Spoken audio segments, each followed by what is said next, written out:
yung iba pang kasangkot dun sa pag-aresto at pag-kidnap kay Presidente Duterte. Ngayon, nais ko munang klaruhin na malapit sa aking pamilya at pinapahalagahan ko ang aming pagkakaisa ng pamilyang Remulla. Kaya lang, hindi totoo na wala na siyang kaso at may clearance na siya para sa pagiging ombudsman. May kaso pa rin si Secretary Boying dahil nag-file ako ng motion for recon of the joint resolution of the Office of the Ombudsman na nagbabasura sa mga kaso laban sa Secretary at sa iba pa. 7 sila. Ayon sa rules ng mismong ombudsman, maaring magsampa ng motion para sa rekonsiderasyon sa loob ng 5 araw mula nang matanggap ang abiso ng desisyon. Klaro naman at ipapakita ko sa inyo na walang 5 araw na binigay sa akin.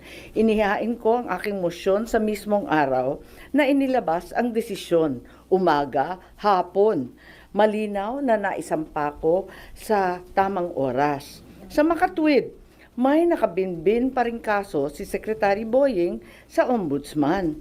Anumang ombudsman clearance na nagsasabing kabaligtaran nito ay malinaw na hindi totoo at ang sino man maglalabas ng ganoong clearance ay kasabwat sa pandiling lang ng tao.